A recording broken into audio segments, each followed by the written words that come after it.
आप सभी लोगों को सारा मैथ्स क्लासेस में स्वागत है। आज हम 10th क्लास मैथ्स के उदाहरण को लेके आए हैं। देखिए, इसमें हम √2 को अपरिमेय संख्या प्रूव करना है। उदाहरण नंबर 5 है √3 को अपरिमेय संख्या प्रूव करना है।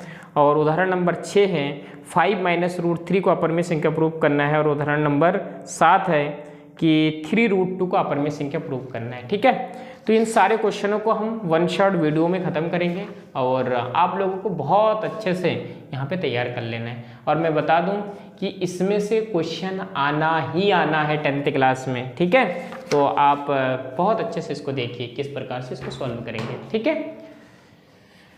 देखिए, सिद्ध कीजिए कि √2 एक अपरिमेय संख्या है। ठीक है, हमें यहाँ पे अपरिमेय प्रूफ करना, सिद्ध करना है ना, तो हमें मानना पड़ता है। इसमें माना ये है उत्पत्ति। ठीक है, माना कि √2 एक परिमेय संख्या है। हमें अपरिमेय सिद्ध करना है तो हम परिमेय मान लेंगे इसको। ठीक है, तो परिमेय संख्या तो आपको पता है, परिमेय संख्या को P/Q के रूप में लिख सकते हैं। अतः क्या हो जाएगा, √2 = हो जाएगा P/Q हो जाएगा। ठीक है, हमें कुछ बातें P/Q के रूप में लिखना पड़ेगा। पता है, जो परिमेय संख्या होता है ना, परिमेय संख्या, उसका जो परिमेय संख्या का आप अगर HCF निकालोगे ना, तो उसका HCF आएगा 1। तो सबसे पहले तो P और Q के बारे में लिख दो। और एक Q कभी भी 0 के बराबर नहीं हो सकता। ठीक है, तो लिखोगे P व Q धनात्मक पूर्णांक है। P व Q धनात्मक पूर्णांक है तथा Q ≠ 0, Q 0 के बराबर नहीं हो सकता। और P व Q सह-अभाज्य गुणनखंड है। P व Q सह-अभाज्य गुणनखंड है। सह-अभाज्य गुणनखंड, और सह-अभाज्य गुणनखंड अगर होगा तो P व Q का HCF वो किसके बराबर होगा, 1 के बराबर होगा। ठीक है, P और Q का जो HCF हो किसके बराबर होगा, 1 के बराबर। इतनी बातें हमें लिखना पड़ेगा P और Q के। P व Q धनात्मक पूर्णांक है तथा Q ≠ 0 है। और P और Q सह-अभाज्य गुणनखंड, सह-अभाज्य गुणनखंड मतलब जिसका एक गुणनखंड है, सह-अभाज्य गुणनखंड। और P और Q का जो HCF हो किसके बराबर होगा, 1 के बराबर होगा। ठीक है, ये कथन आप मान लो कि फर्स्ट है। दोनों पक्षों में वर्ग करने पर, दोनों पक्षों में वर्ग करने पर, दोनों पक्षों में वर्ग करोगे तो √2 का स्क्वायर हो जाएगा और उधर P/Q का होल स्क्वायर हो जाएगा। ठीक, √2 का स्क्वायर 2 हो जाएगा और इधर हो जाएगा P² और इधर हो जाएगा ये Q²। कोई दिक्कत थोड़ी है। देखिए, अब ये Q² डिवाइड में उधर लेके जाओ तो Q² = P²। ये मल्टीप्लाई में है तो ये डिवाइड में आ जाएगा। क्या देखा, यहाँ पे देखिए कि P² 2 से P² को भाग दे तो Q² हमें प्राप्त हो रहा है। इसका मतलब क्या है कि 2 जो है P² के गुणनखंड है। अगर किसी संख्या में हम भाग देते हैं और कुछ हमें प्राप्त मिलता है पूर्णांक के रूप में, तो इसका मतलब क्या है कि 2 जो है इसको विभाजित किया तभी तो ये मिला हमें। तो इसका मतलब P² के गुणनखंड क्या है, 2 है। हम लिखेंगे इस बात को। अतः P² का एक गुणनखंड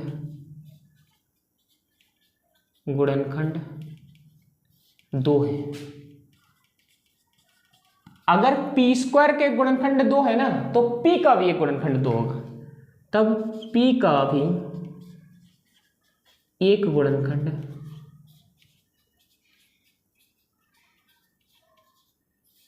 2 होगा।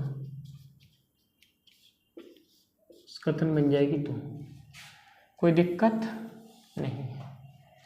P² के गुणनखंड 2 है तो P का भी एक गुणनखंड 2 होगा। P का काम हो गया, कथन 2 मिल गया हमें।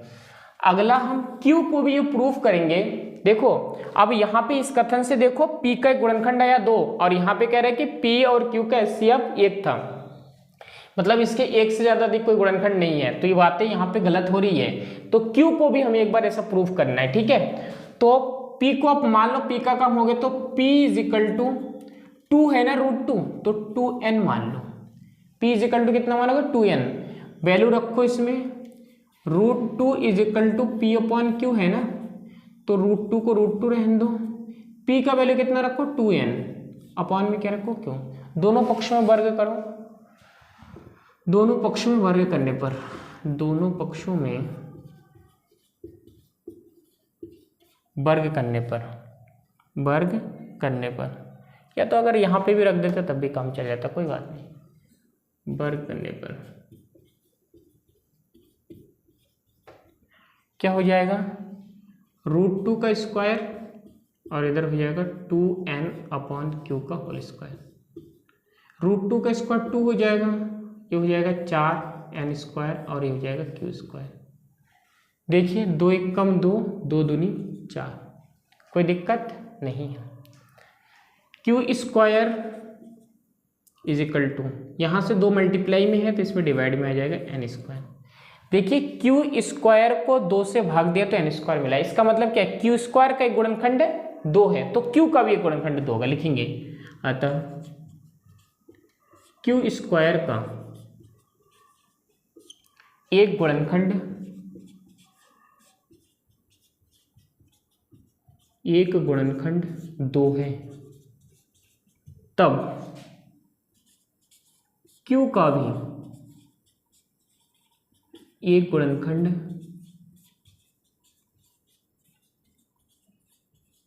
2 होगा,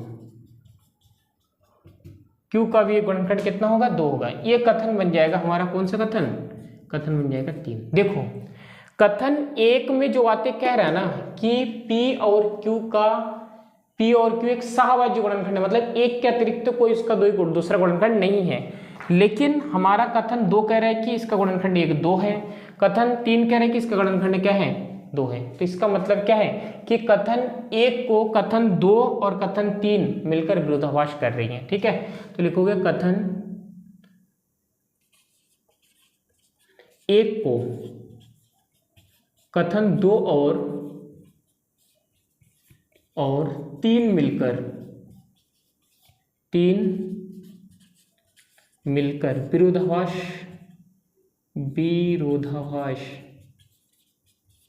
कर रही है।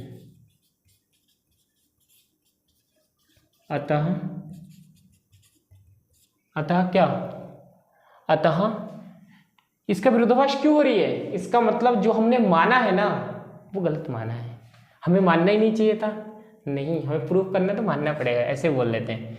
देखो इसका मतलब है हमने √2 को गलत माना है, तो इसका मतलब क्या है √2, अतः √2 एक अपरिमेय संख्या है, अपरिमेय संख्या। और ये क्वेश्चन एग्जाम में आना ही आना होता है, ठीक है। ऐसे क्वेश्चन √2 की जगह कोई और दूसरी संख्या दे देंगे, तो इस प्रकार से हम इस पूरे क्वेश्चन को खत्म करते हैं, ठीक। देखिए सेकंड क्वेश्चन को हम सॉल्व करेंगे, सेकंड उदाहरण है इसका, उदाहरण नंबर 5 है, क्या है √3 को अपरिमेय संख्या है, ऐसा हमें सिद्ध करना है कि √3 क्या है, ये एक अपरिमेय संख्या है। देखिए किस प्रकार से, तो उत्पत्ति में जाएंगे, लिखेंगे माना √3 एक परिमेय संख्या है,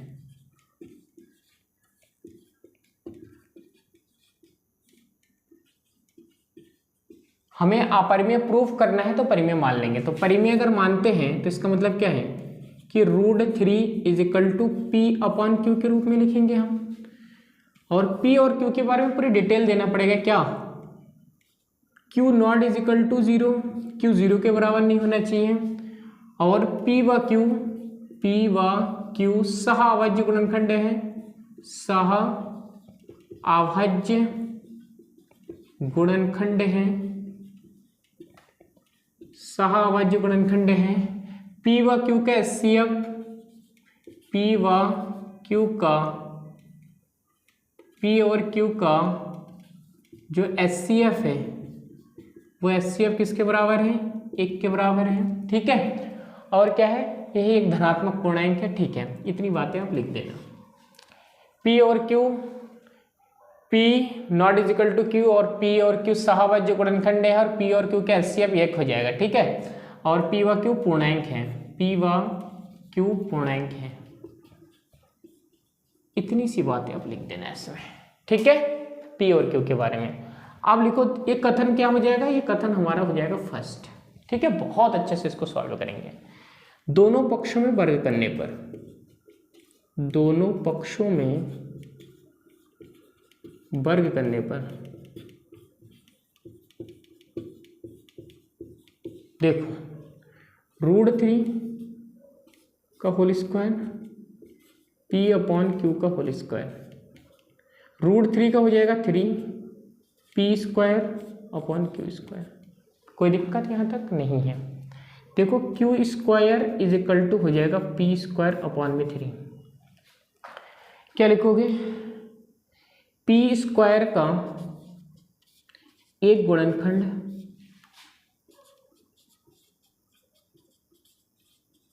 P स्क्वायर का एक गुणनखंड 3 है, तब P का भी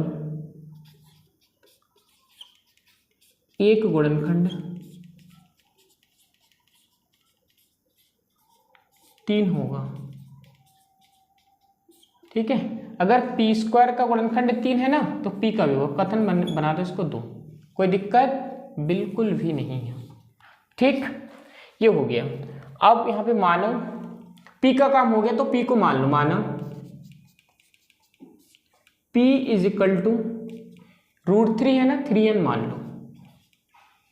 P इज इक्वल टू कितना मानो, 3n। P का वैल्यू उठा के इसमें रख दो, यहाँ पे कितना है, √3 इज इक्वल टू √3 का स्क्वायर और P अपॉन Q का होल स्क्वायर है ना। तो यहाँ पे रख दो, P को 3n मानो, √3 का होल स्क्वायर 3 हो जाएगा यहाँ से, और P की जगह में 3n मानता हूँ और अपॉन में Q का होल स्क्वायर कर देते हैं। 3 इज इक्वल टू ये हो जाएगा 9n स्क्वायर और अपॉन Q स्क्वायर। 3 एक कम 3, 3 3 9, ठीक। अब देखो Q 1 जा Q, यहाँ से Q हो जाएगा और यहाँ से कितना बचेगा, 3n स्क्वायर बचेगा हमारा। तो Q ये 3 किस में है, डिवाइड मल्टीप्लाई में, डिवाइड में लेके आओ इसको, is equal to n square. ये Q स्क्वायर क्यों नहीं हुआ, यहाँ पे स्क्वायर होगा ना, क्योंकि इसका भी स्क्वायर इसमें भी आएगा, तो इधर भी स्क्वायर और इधर भी स्क्वायर है। इसका मतलब क्या है कि Q स्क्वायर के गुणनखंड 3 है, तो Q का भी एक गुणनखंड कितना होगा, 3 होगा। तो लिखोगे Q स्क्वायर का एक गुणनखंड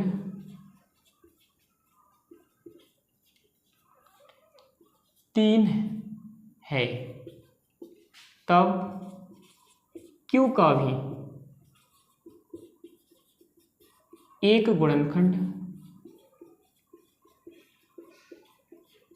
एक गुणनखंड 3 होगा, ठीक है। जब Q स्क्वायर का गुणनखंड 3 है तो Q का भी एक गुणनखंड कितना होगा, 3 होगा। ये कथन कौन सा हो जाएगा हमारा, ये कथन हो जाएगा हमारा तीसरा।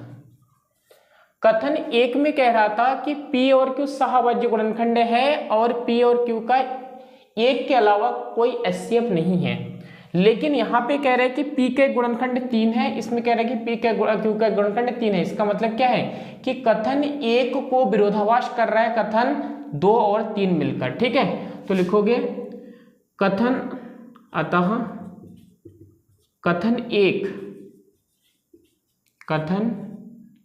1 विरोधाभास हो रही है,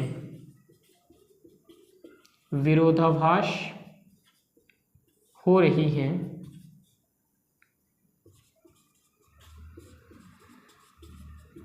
कथन 2 और 3 से, कथन 2 और 3 से। अतः इसलिए विरोधाभास क्यों रे, जानते हो कि जो हमने माना है ना वो गलत माना है। इसलिए √3 एक अपरिमेय संख्या है।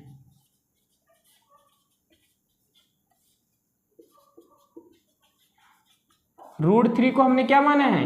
√3 को हमने परिमेय माना है, और √3 है क्या? √3 एक अपरिमेय संख्या। ठीक है, तो इस प्रकार से उदाहरण खत्म हुआ। अगला उदाहरण को हम देखें। देखिए उदाहरण नंबर 6, बोले दर्शाइए कि 5 माइनस √3 एक अपरिमेय संख्या है। ठीक है, अगर अपरिमेय प्रूफ करना है तो परिमेय हमें मान लेना है। लिखोगे उत्पत्ति में माना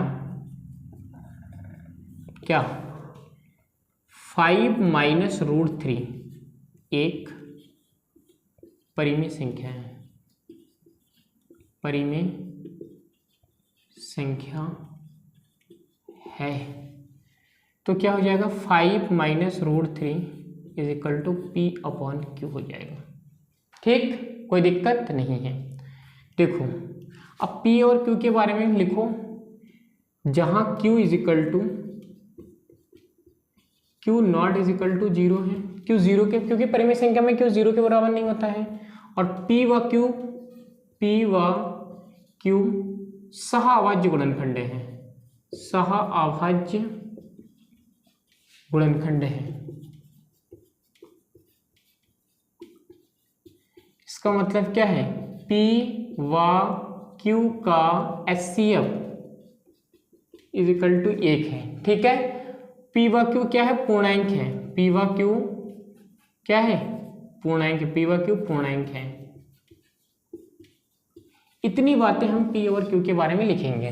ठीक, अब देखो क्या कहानी है। 5 ये उठा के इधर लेके आओ, ये प्लस का है तो माइनस का हो जाएगा P/Q, और ये √3 माइनस का उधर उठा के लेके जाओगे तो ये प्लस का हो जाएगा। ये भी परिमेय संख्या है, और परिमेय संख्या घटा भी रहे हो तो इधर तो क्या मिलेगा आपको? परिमेय संख्या मिलेगा, लेकिन इधर आपको क्या मिलेगा? अपरिमेय संख्या। √3 एक अपरिमेय संख्या है। तो इसका मतलब क्या है कि ये कथन विरोधाभास है कि परिमेय संख्या के भी अपरिमेय संख्या के बराबर हो सकता है? बिल्कुल नहीं हो सकता है। तो लिखोगे 5 माइनस P/Q एक परिमेय संख्या है, एक परिमेय संख्या है, जबकि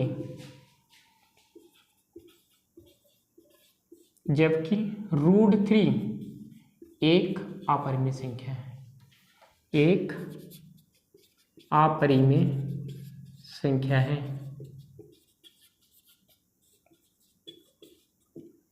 √3 क्या है? कैसे, कौन सा परिमेय संख्या है? अपरिमेय संख्या है। तो इसका मतलब क्या है? इसका मतलब ये है कि ये कथन क्या है? विरोधाभास है। ये कथन क्या है? ये कथन क्या है? अतः ये कथन विरोधाभास है।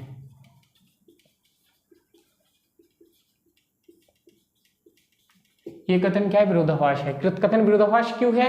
क्योंकि लेफ्ट हैंड साइड कुछ और है, राइट हैंड साइड कुछ और कह रहा है। तो इसका मतलब क्या है? इसलिए ये विरोधाभास क्यों उत्पन्न हो रही है? क्योंकि हमने जो माना है वो गलत माना है।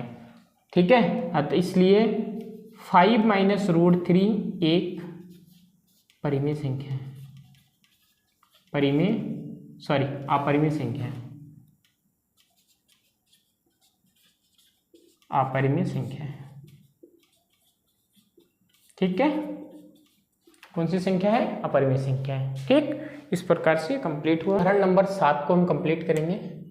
बोले कि दर्शाइए कि ये क्या है? अपरिमेय संख्या है। तो अपरिमेय संख्या है तो हम लिखेंगे कि मान लेंगे कि परिमेय संख्या। लिखोगे माना, क्या मानोगे?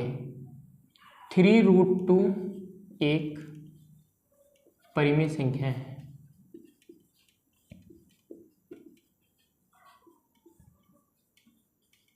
ठीक है, तो क्या हो जाएगा? P/Q is equal to 3√2।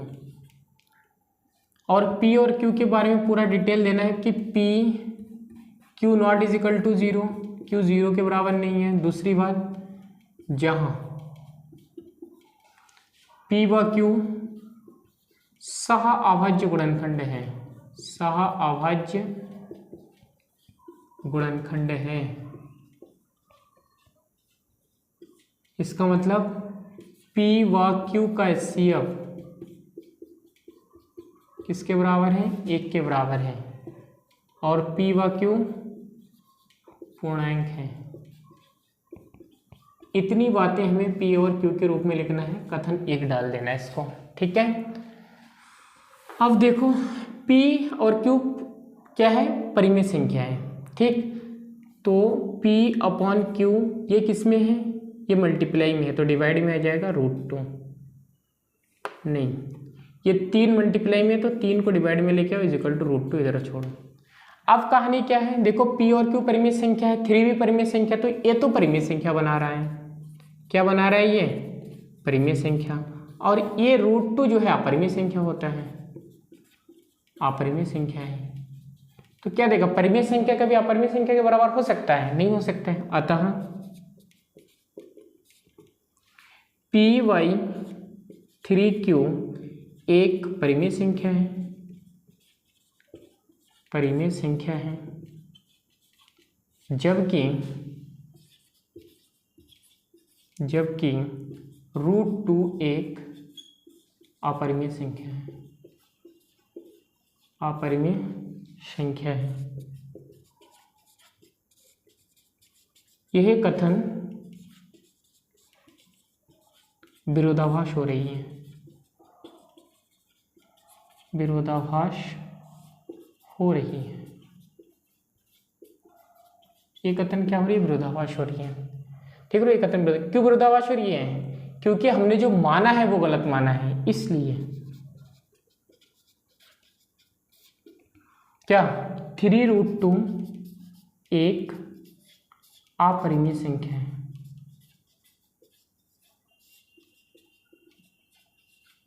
ठीक है। 3√2 क्या है, ये एक अपरिमेय संख्या है। तो इस प्रकार से हमने सारे उदाहरण को खत्म कर दिया है, और फिर अगला जो वीडियो आएगा वो आएगा 1.2 को हम इस प्रकार से क्या करेंगे, खत्म करेंगे, ठीक है। 1.2 के बाद हमारा